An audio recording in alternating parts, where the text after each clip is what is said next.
አልሄድም ካላችሁ ሰነዱን መልሱልኝና እኔም ለመንግስት ወስጄ ላስረክብ። አሳስቶ ተርጉሞ ጉድ የሰራን እሱ ነው። አንተ ማን አባ ፈቅዶ ነው እንደዚህ ያደረገው? ስማ አንተ ተኩላ፣ አሽከሬን ለመምታት ማን መብት ሰጠ? እሱን መታህ ማለት እኔን ጻይቱን መታህ ማለት እንደሆነ አታውቅም። ኢሞቤቴ አሽከሪነቱ አስቀድሞ ለእኔ ነው። ከምጽዋ የመጣ የቅኝ ግዛታችን ተገዢ ነው። የኢትዮጵያ ሕዝብ በአንድ ኢትዮጵያ ጃንጥላ የተገለለ አካሉ አካሌ ደሜ ደሙ መሆኑን በደንብ ጠንቅቀህ ማወቅ አለብህ። ግርማዊ ጃንሆይ፣ ነገስታት ኢሞቤቴ፣ የባልደረቦቼ እግዚአብሔር ያሳየው የኮንቴ ስራዬን ለባልደረቦቼ ለኮንቴ ሰላም ብልና ለዶክተር ሊዮፖልድ ትራፖርት አስረክቤ ወደ ሮም እንድመለስ ተነግሮኛል እና የስንብት ደብዳቤ እንዳቀርብ ይፈቀድልኝ ጃንሆይ። አሁን ወዲያ ከፊት የዞር በል ብያለሁ። እሺ እንደዛ ከሆነ ከዚህ በኋላ የውጫሌ ውል የሚል ሰነድ የለንም፣ ፈርሷል። ይኸው በፊታችሁ ተቀዷል። አንተ ስማ አንተ ተኩላ፣ እኔ ሴት ነኝ፣ ጦርነትን አልሻም። በሀገሬ ከመጡብኝ ከቶባልበር አልሸሽም። ነው ጦርነትን ይመርጣሉ ግርማዊ እመቤቴ? ግርማዊ ጃንሆይ እርስዎም ጦርነትን ይመርጣሉ? በጣም ጥሩ፣ በጣም ጥሩ። እንግዲያውስ የጣሊያን መንግስት ከዛሬ ጀምሮ በኢትዮጵያ ላይ ጦርነትን ያውጃል። አዎ የጣሊያን መንግስት በኢትዮጵያ ላይ ጦርነትን ያውጃል። ጦርነትን ያውጃል። ጦርነትን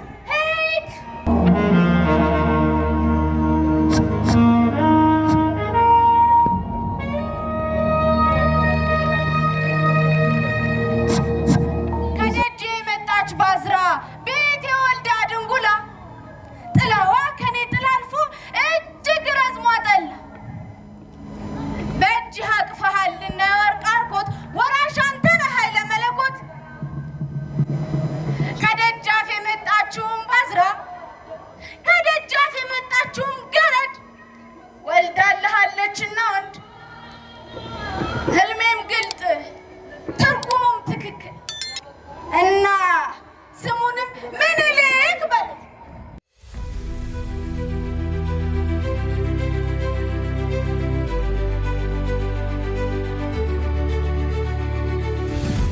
አጤ ቴዎድሮስ ትግራይ፣ አማራ፣ ወሎ ሳይትን አስገብረው ንጉሥ ኃይለ መለኮትን ሊያስገብሩ ወደ ሸዋ ወረዱ።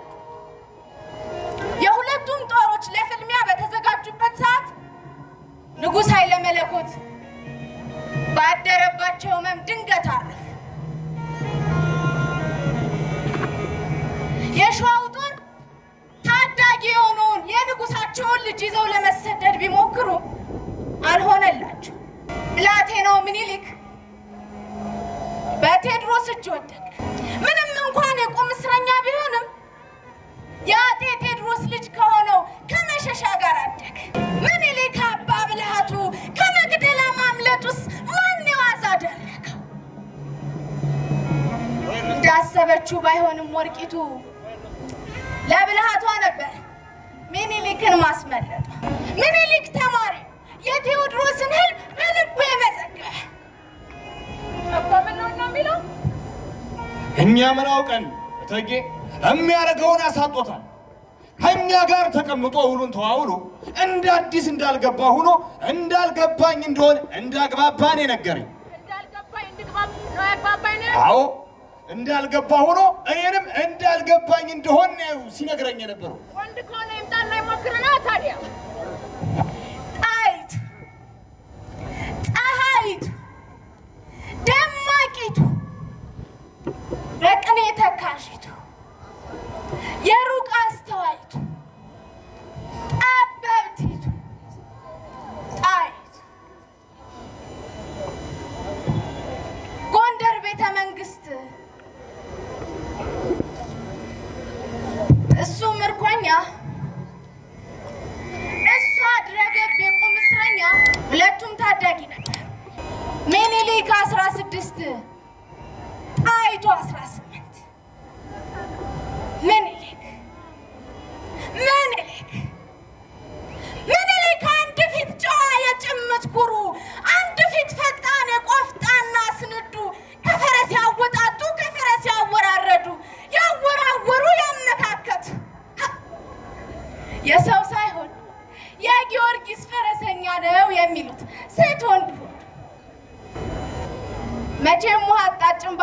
የሚሰጥ ፈጣሪ ነው።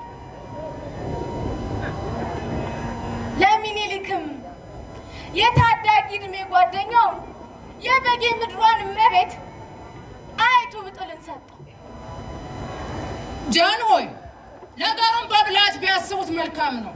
እነዚህ ፈረንጆች ዝም ያላቸው እንደሆን መዘዛቸው ብዙ ነው የሚሆነው። የጣይቱ እቴጌነት ለሚኒሊክ ጌጥ ብቻ አልነበረም፣ አማካሪው ሁና የተገኘች የዙፋኑ ሞገስም ናት።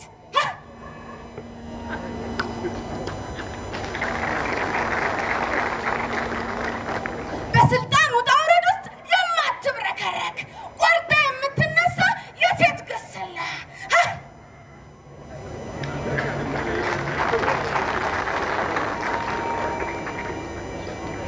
የአውሮፓ ኃያላን በርሊን ላይ አፍሪካ ሊቀራመቱ ጣት ሲጣጣሉ ለጣሊያን ቅኝ ገዢ ኢትዮጵያ ወጣለት። በትዶለት አስበብ ነበር ታጋሹንም የሚኒሊክ ግስላዋን እቴጌ ጣይቱን ያስቆጣው አንቀጽ 17 የተወለደው አንቀጽ 17 የተወለደው እኮ በለው አምጡት። የቃላት ብልት ሁላ ያለው የቃላት ትርጓሜ ሁላ ያለውኛው ዘንድ ነው ትሉ የለም። ጃንሆይ ፈጣሪ ሀገራችን ኢትዮጵያን ይባርክ። የቃል ትርጓሜው ብቻ ሳይሆን ትርጉም አልባ ባህላቸው ጭምር ነው ወጉ የጠፋው እኮ። እንዴት? ንግሥተ ነገሥት እመቤቴ ሆይ ጣሊያን የሚለው ቃል በራሱ የሀገር ስያሜ ከመሆኑም የዘለለ ሌላ ምንም ፋይዳ የለውም። አለቃ ዮሴፍም ያርሙኛል። የሀገር ስም ነው፣ ሌላ የማውቀው ትርጉም የለውም። ኢትዮጵያ የሚለው ግን በራሱ የሀገር ስያሜ ከመሆን ሌላ ነባር የላቀ ቋሚ ትርጉም አለው። ስራው ቃሎ ካም ነው። ጥቁር ጠይም ሕዝብ፣ ሳታዊ ሰላማዊ ሰው፣ ልጅ፣ ወገን፣ ይህ አራቱ ነው ቋሚ ትርጓሜው። እነዚህ ፈረንጆች አድባራቸው፣ ተራራቸው፣ ወንዛቸው፣ ከተማቸው በስያሜ ትርጉም አልባ ነው እኮ። እኛ ግን እንኳን የታላቋ ኢትዮጵያ በውስጦቿ የሚፈሱ ወንዞች፣ በመልክዓ ምድሯ የገዘፉ ተራሮች ስማቸው ባለ ትርጉም ነው። አባይ አብየ ተግባሩም አብይ ነው። ራሱን ለሰው ልጅ ሕይወት የታደገ ታላቅ አዋሽ አውአስ አውአዝ ብሎም ሐዋዝ ነው። የሰው ወገን ምንጭ፣ የሰው ወገን የሕይወት ምንጭ ማለት ነው። ሊቃውንት አቤት ንግሥት፣ እኛ እኮ የፈለግነው የሁለቱም መንግስታት የተነርም ትርጉም እንጂ የክስና የስም እርባታ አይደለም። እውነት ነው። የአንቀጽ 17ን ትርጓሜ እንጂ ሌላ ነገር እኮ አልጠየቅናችሁ። አለቃ ዮሴፍ የአንቀጽ 17ን ትርጓሜ እስቲ በአማርኛ ይንገሩ። ግርማዊ ጃንሆይ አንቀጽ 17 ጣሊያንኛ ትርጉሙ የኢትዮጵያ ንጉሠ ነገሥት ከአውሮፓ መንግስት በኩል የሚያደርጋቸውን ማንኛውንም ግንኙነቶች በጣሊያን መንግስት በኩል ብቻ ማድረግ ይኖርበታል ይላል። አማርኛ ትርጉሙ ደግሞ የኢትዮጵያ መንግስት ፈቅዶ የሆነ እንደሆነ ግንኙነቶችን በጣሊያን መንግስት በኩል ማካሄድ ይችላል ይላል። ፈረንሳይኛ ትርጉሙ ግን የኢትዮጵያ ንጉሠ ነገሥት ጥገኝነቱን ተግባር ላይ እየዋለ ግንኙነቶችን በሙሉ በጣሊያን መንግስት በኩል ያካሂዳል ይላል። ይኸው ነው ፍቹ። እንግዲያውስ ጸሐፌ ትእዛዝ የጣሊያኑን ቆንጽል ሊሞግተን ነውና የሚመጣው የእሱን ወንበር አንሱት፣ ቁሞ ይሟግት። አቃቤ ጉባኤ ይሰየም፣ ባለሟሎችና እንግዶችን ማስገቧቸው። የጣሊያን መንግስትና የንጉሥ እምቤርቶ ተወካይ አንቶሎኒ ይግቡ ተብለዋል። እሺ እሺ እሺ፣ አሳልፈኝ አንተ። እሺ እሺ። ግርማዊ ጃንሆይ ነገሥታት እመቤቴ፣ የባልደረቦቼ እግዚአብሔር ያሳየው የቆንሲል ስራዬን ለባልደረቦቼ ለኮንሲል ሰላም ብልና ለዶክተር ሊዮፖልድ ትራፖርት አስረክቤ ወደ ሮም እንድመለስ ተነግሮኛል እና የስንብት ደብዳቤ እንዳቀርብ ይፈቀድልኝ ጃንሆይ። እሱ መቼ አሳሰብ? አንተን ካሳሰበ ዘንዳ ተማክረን መልሱን እናሳውቃለን። ኮንታንቶሎን የአንቀጽ 17 ጉዳይ ለአንተ ሽልማትን ለእኛ ደግሞ ለትውልድ የሚተርፍ ዕዳ እንደሚያሸክማጠው ነው። ግርማዊ ጃንሆይ ይሄ ዮሴፍ የተባለ አሳማ ነው ያሳሳተኝ። እርስዎ ግርማዊ ጃንሆይ ከ3 ዓመት በፊት አይነሳ ያሉትን አንስቶ አሳስቶ ተርጉሞ ጉድ የሰራን እሱ ነው። አንተ ማን አባ ፈቅዶልህ ነው እንደዚህ ያደረገው? ስማ አንተ ተኩላ፣ አሽከሬን ለመምታት ማን መብት ሰጠ? እሱን መትሰህ ማለት እኔን ፀሐይቱን መትሰህ ማለት እንደሆነ አታውቅም? ኢሞቤቴ አሽከሪነቱ አስቀድሞ ለእኔ ነው። ከምጽዋ የመጣ የቅኝ ግዛታችን ተገዢ ነው። የኢትዮጵያ ሕዝብ በአንድ ኢትዮጵያ ጃንጥላ የተከለለ አካሉ አካሌ ደሜ ደሙ መሆኑን በደንብ ጠንቅቀህ ማወቅ አለብህ። አንቶሎኒ ትርፍ ነገሩን ተወውና አለቃ ዮሴፍ ስህተት የለበት። በአገር ፊት በችሎት መሃል የተናገርከውን ቃል ነው በአማርኛ ያሰፋ። እውነት ነው። ከምትቆርጥበት ቆርጠህ እናቀጥለህ በጣሊያን ትርጉም የቀላቀልከውን የሐሰት ትርክትህን ማን እንዲያስተካክልልህ ነው የምትጠብቀው? ጠብቀኝ። አማርኛ ላይ አለ የምትለው ስህተት ካለ ሰነዱን እንደማየት ትችላለህ። ፊት አውራሪ እንዴ! እኔ እኮ አማርኛ አላውቅም። አውቃለሁ አንብቤ ተረድቻለሁ ብለህ አይደለም የፈረምክበት ነው ወይስ አማርኛን ወደ ጣሊያንኛ ስትተረጉመው ያሰኛን ቃል ለዶልከው ብል? ግርማዊ እመቤቴ የጣሊያንኛውን ትርጉም ከተጠራጠራችሁ ለምን የፈረንሳይኛውን ትርጉም አታድኑትም ታዲያ? ኮንታንቶሎኒ አንተ የእኛን አማርኛ ማወቅ እንደካድከው እኛም ቢሆን ያንተን ፈረንሳይኛ እናውቅልህ። እንግዲህ ሁሉንም የሰለጠነ ቋንቋ አልቀበልም ካላችሁ ሰነዱን መልሱልኝና እኔም ለመንግስት ወስጄ ላስረክብ። የሰለጠነ ቋንቋ ላልከው ስልጡን ቋንቋ የስልጥን ህዝብ አኩሪ ልሳን እንጂ እንዳንተ ማደናቆሪያና ማታለያ አይደለም። ስማ ኮንታንቶሎኒ፣ ካሁን በኋላ ቀረ የምትለው ነገር ካለ እኛው በመልእክተኛችን በኩል ለመንግስት የምናስረክብ ይሆናል። ያቀረብከው የስንብት ደብዳቤ ተቀብለናል። ካሁን በኋላ አሰናብተናል። አናውቅም።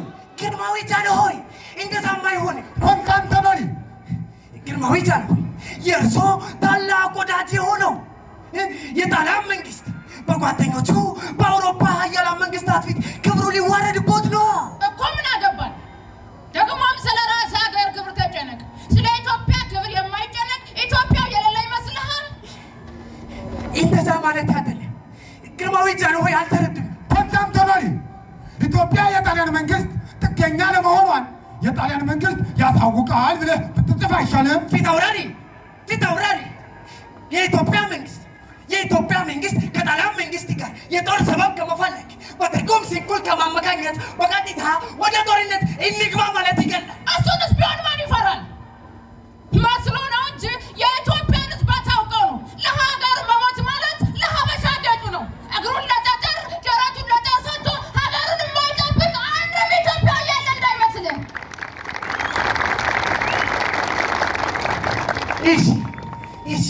እሺ ይረጋጉ። ግርማዊ ጃንሆይ የአንቀጽ 17ን ስህተት እኮ በሌላ አዲስ ማሻሻያ አንቀጽ መተካት እንችላለን። እርስዎ ከፈቀዱልኝ ምናልባት የኢትዮጵያ መንግስት ጥገኝነት ብትፈልግ እንኳን የጣሊያንን መንግስት እንጂ ሌላ አትመርጥም በሚል ቢተካ ቃል ኮንታንቶሎኒ እኛ የራሳችንን መልስ እናረጋለን። እናንተ ደግሞ የራሳችሁ እንደ ፍጥርጥራችሁ አርቁ። አሁን በኋላ ግን በእኛ ጉዳይ ጣልቃ እየገባችሁ እናውቅላችኋለን አትበሉ። ፊት አውራሪ አልተረዱኝም። አሁንም ማነው ግርማዊ ጃንሆይ አልተረዱኝም። ይበቃል። ወዲያውን ከፊት የዞር በል ነው። ግርማዊ ጃንሆይ ኮንታንቶሎኒ ምን ትጠብቃለህ? ውጣ ተባልክ እኮ። እሺ ማሰብ አለብኝ። አሁን ግርማዊ ጃንሆይ እንግዳውስ ሁላችሁም ይህን ካላችሁኝ ሰነዱን በኔ እግር ስር ለተተካው ለቆንስል ኮንቲኒዮ ቦርዲ ሰላም ቢል ይሰጥልኝ። ሁላችሁም ያው ናችሁ። በእኔ በሚኒሊክ ሀገር ተቀያየራችሁ እንጂ ከቶም አልተቀየራችሁ። በአንተ እግር ስር ተተካ የምትለውንም ከአሁኗ ሰዓት ጀምሮ እንዳንተው አሰናብችኋል። እንደዛማ አይሆንም ግርማዊ ጃንሆይ፣ ሆነ እንደዛ አይሆንም። አሁን ወዲያ ከፊት የዞር በል ብያለሁ። እሺ እንደዛ ከሆነ ከዚህ በኋላ የውጫሌ ውል የሚል ሰነድ የለን። ፈርሷል። ይኸው በፊታችሁ ተቀጥቷል። አንተ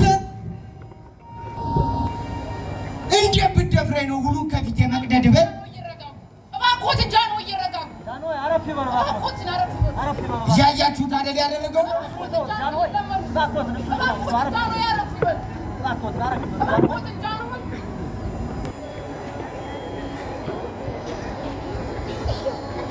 ስማ አንተ ተኩላ፣ ለእኛ ብለህ አይደለም ይሄ ብጣሽ ወረቀት ለምን አንጀትን አትቀደውም?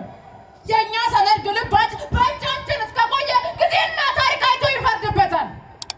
አንተ ብለህ ትልቅ መንግስት ተወካይ ግርማዊ እቴጌ፣ ግርማዊ ጃንሆይ ከጦርነት ይልቅ ነገሩን በንግግር ብንፈታው አይሻልም? አይሻልም ተባለ። አይሻልም አይሻልም። ምን የሆነው መስገር ሰው ነው እናንተ? መስገሪ? አዎ መስገር። ስማ አንተ ተኩላ፣ እኔ ሴት ነኝ፣ ጦርነትን አልሻም። በሀገሬ ከመጡብኝ ግን ከቶ በርበር አልሸሽም። ነው ጦርነትን ይመርጣሉ ግርማዊ እቴጌ። ግርማዊ ጃንሆይ እርስዎም ጦርነትን ይመርጣሉ? በጣም ጥሩ፣ በጣም ጥሩ። እንግዲያውስ የጣሊያን መንግስት ከዛሬ ጀምሮ በኢትዮጵያ ላይ ጦርነትን ያውጃል። አዎ የጣሊያን መንግስት በኢትዮጵያ ላይ ጦርነትን ያውጃል። ጦርነትን መንገዱን ጨርቅ ያድርግልህ። ያንተ ወንድነትና የኔ ሕፃን ሴትነት እዚህ እንዳሻ በተፈራገጥክበት በምኒልክ ክፍኝ ሳይሆን እዛው ጦር ሜዳ እንተያያለን። ሂድ። የኢትዮጵያን ሕዝብ አታውቀው ነው። ደረቱን ለጦር እግሩን ለጠጠር አስቶ ለሀገሩ የማይሞት አንድም ኢትዮጵያዊ ያለ እንዳይመስልህ። ሂድ። መንገዱን ጨርቅ ያድርግልህ ኮንታንቶሎኒ።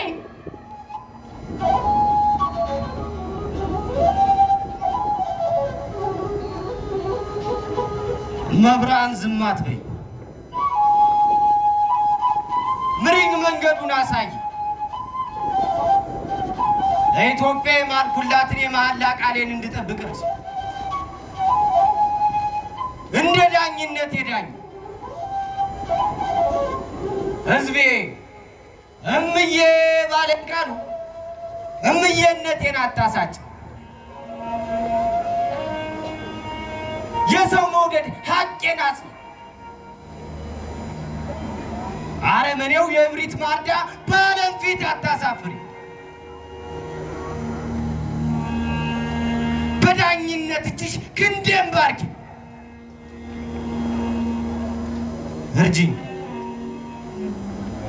እርጅኝም መብርሃን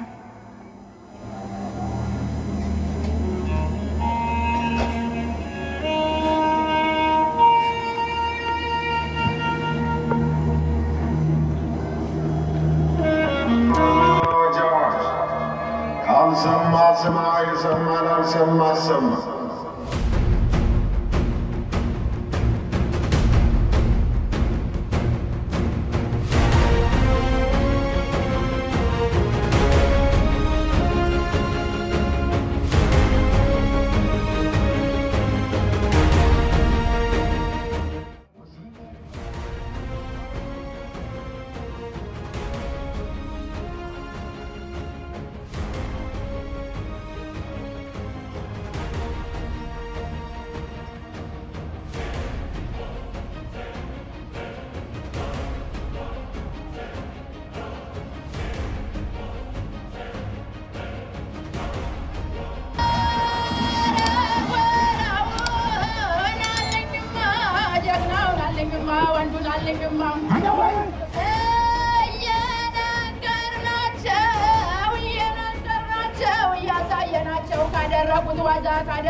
ካደረጉት ዋዛ ካደረጉት ዋዛ ያው ሰበርባራው ለቋጫው ሲበዛ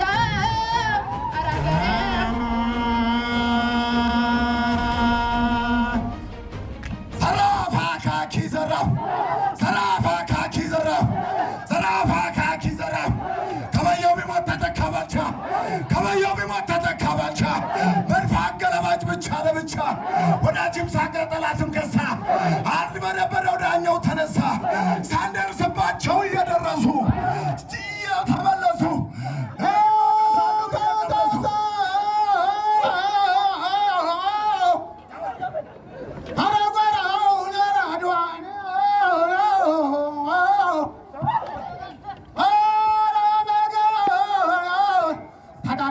ጀግናው ተጠራራ የጎጃሙ ጀግና ባንዴው ተጠራርቶ አድዋ ዘመተ። የሶማሌው የሀረሩ ጀግና የወለጋው ጀግና ባንዴው ተጠራርቶ አድዋ ዘመተ። ዘመተ ጥቁሩ ነጩን በሬ ሽንፈት አስጎተተው።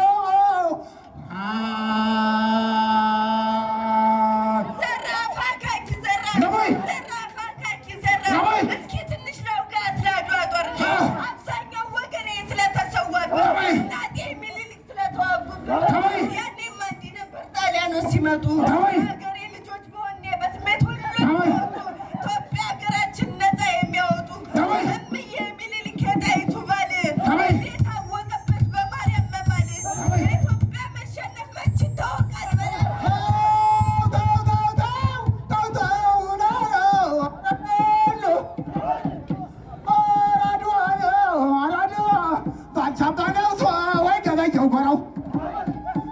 ባልቻባ ነፍሷ ወይ ገበያው ጎራው ባንድ ላይ ተነስተው አድዋ ዘመዱ። በጧቱ ደረሱ ማለዳ ያን ወደ ጣሊያን አረጉት ፍሪዳው።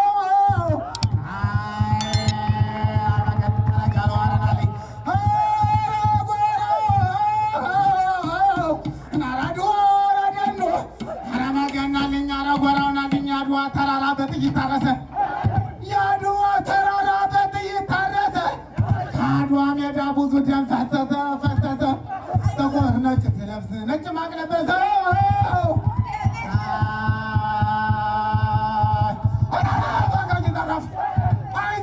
አካኪ ዘረፍ ኢትዮጵያ ሀገሬ ናት ወዴ ኢትዮጵያ ሀገሬ ናት ወዴ አፄ ምኒልክ የተከበሩ አባቶቻችን የተከበሩ አርበኞቻችን የተከበሩ ሀገር ኢትዮጵያን ያላስደፈሩ ወለልኛማት አካኪ ዘረፍ በዚያ ሸንተረር በዚህ ሀሩር በዚያ ሸንተረር በዚህ ሀሩር ብዙዎች ወድቀዋል። እናት ሀገር መለለት በአረንጓዴው ቢጫ በቀዩ ቀለም በአረንጓዴው ቢጫ በቀዩ ቀለም አብሮ የተሰራ ነው የአርበኞች ደም መለለኛት አካኪ ዘረፍ በማን አለብኝነት በመዘዘው አንቀጽ 17 ሽንፈት ገጠም። የአውሮፓውያንን ቅኝ ገዢዎች አንገት ያስደፋ ውርደት ያከናነበ ገድል አድዋ ላይ ተጻፈ። ኢፍትሐዊነትን አልቀበልም ያሉ ጀግኖች አባቶቻችን ራሳቸውን አስከብረው ለአፍሪካውያንና ለሌሎች ጥቁር ሕዝቦች ተምሳሌት ሆኑ። እኛም የትላንት የአድዋ ልጆች ነን። የአድዋ ልጆች ህዳሴያችንን በጉባ በረሃ ላይ አንጸን ያኖርን የአድዋ ልጆች እኛ የጥቁር አፍሪካውያን ኩራት የአድዋ ልጆች የትላንት አባቶቻችን ኩራት እኛ የአድዋ ልጆች